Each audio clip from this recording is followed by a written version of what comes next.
Hi guys, for some reason my video got interrupted, so I'm just going to continue from where I was. With the individuals, as I was speaking about, with the individuals that may not be physically or mentally capable of living in a group home or in a private home setting, if we can do some alterations with the medications, things of that sort, to be able to identify how we can help them and ensure that individuals can live their lives without limits, to ensure that they're living the best life possible despite mental illnesses, despite the stigmas that are attached to mental illnesses. There's always been a stigma associated with mental illness. Even for myself, a lot of times when I tell people what I do, I kind of get a hush thing.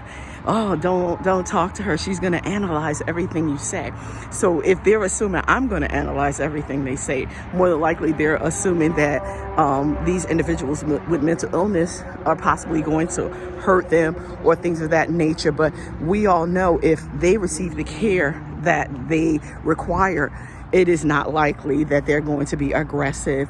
We've seen where police officers who are not educated in providing services to individuals with mental illness. We've seen them where individuals have actually died at the hands of police officers who weren't aware of what mental illness looks like. A true story here in Georgia, had a couple of individuals.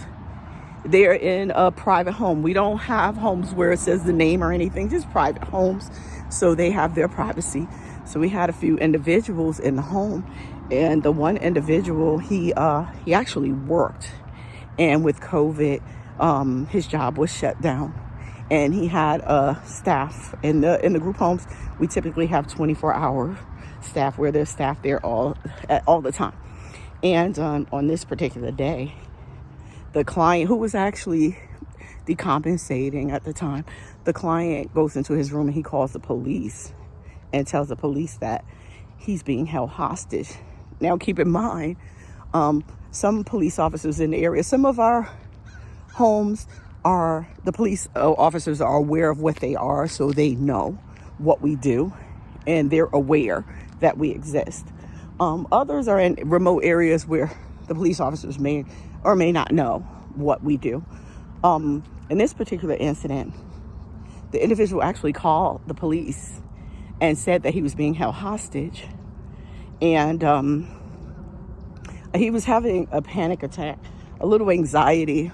And so the police officer asked him where he was, and he said behind the stake and take. So there's a stake and take that's in this particular area, and there's just one. And so the cop obviously knew where the apartment complex was, and he said, "Can you get out?" And he said, "Yes, I can get out." And he said, "Well, just come out, run out into the streets and just run." And so this particular client, that's exactly what he does. He runs out. And meanwhile, there's other clients in the home. He kind of actually gets into a struggling match with the staff, and he runs out of the home. And when he runs out, he starts yelling, "The cops come." And when the cops got to him, the staff was coming out. And the staff said, I work here. He's supposed to be inside. So instead of the cops analyzing the situation, they kind of took the staff down, like on all fours. "I need your ID." And he's pointing, it's in there. And the other guys that are in the house are traumatized. So now it's a great big old deal, because now you're actually trying to incarcerate the person who's here to protect the other individuals.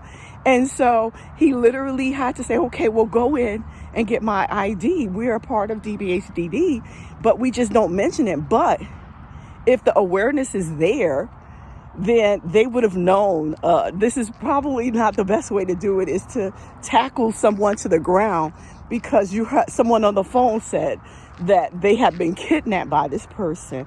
And so it was just one of those strange stories that I was never able to really understand, was for a police officer to tackle someone. And I'm still walking, guys.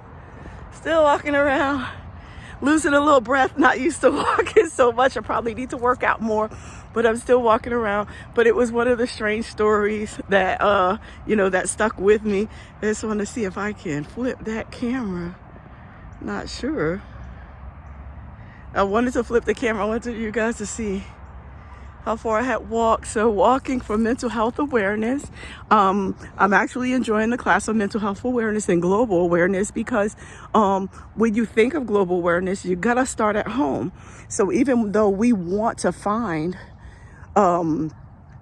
actually services or types of therapy that can be applied across nations, you have to start somewhere. You have to start somewhere. So if we start here in America, and I was enjoying reading where if I actually create a level of therapy and or a technique, if I create a technique, maybe this technique can be used or applied in other places. So what if I'm here in America and I want technique applied in, let's just say, in Haiti, I need to get with someone there to see if my information will transcribe appropriately, because the services we provide here may vary due to culture, religion, beliefs, because a lot of people don't necessarily believe in mental health. I've heard that there's people who think mental illness is a punishment, where a family is being punished because of something they may have done, their families have done.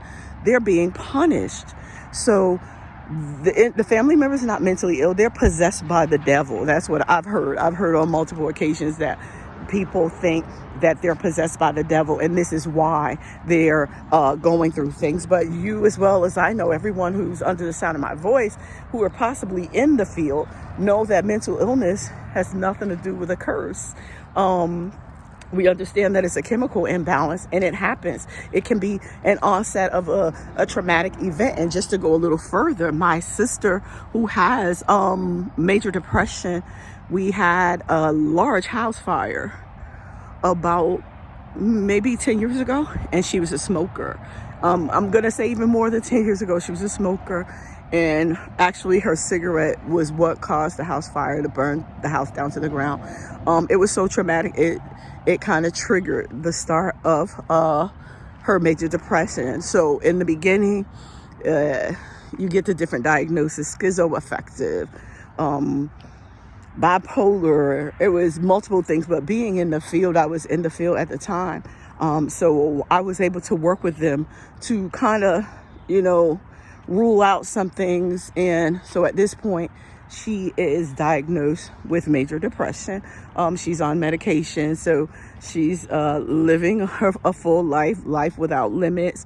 Our family is involved in everything that she does, so we make sure that she's taken care of. She cannot work. She hasn't worked in approximately 15 to 20 years, but we're aware of her needs. She's aware of her needs. She's aware of her capabilities. And that's because we've instilled it in her. And that's what needs to happen all over, is for people to be supported and not to be ostracized because they have mental illness. If we go out and we educate people on how to interact with people with mental illness, if we educate them and tell them this is what it should look like, this is the type of services that we should provide to them, this is the care, this is the love. Because you have illness, it does not mean that you're unable to live a full life. It doesn't mean you're unable to do things, to go to work, to do things everybody else does. You should be able to do whatever you want to do. But the people around you have to be aware, have to be able to provide the support you need at the level that you are. They have to be aware that there are going to be needs that may not be addressed. There are needs that may be addressed. And like going back to other countries, they may not have services available. Remote areas, they don't have services available. So these are the therapists and other people that can go out and train the family members the non-professionals, the non-specialists. You can go out and train those guys. So then that way, at least they have the basics, the basic knowledge of how to provide service to or interact with their loved ones. So we just want to be able to say that we've done something, that we've made an impact on the world of mental health. We've made an impact. So everyone, again, under the sound of my voice, and I believe everything happens according to God's purpose. God knows all, and he puts us here for a purpose. And many of us have this purpose, that we're here to help others, to provide services to others, to ensure life without limits, to ensure that we're making a difference in the lives of the people that we serve. So keep doing what you're doing, everybody. You are loved. God loves you, and so do I. And happy World Mental Health Awareness Day. Have a blessed day, everyone.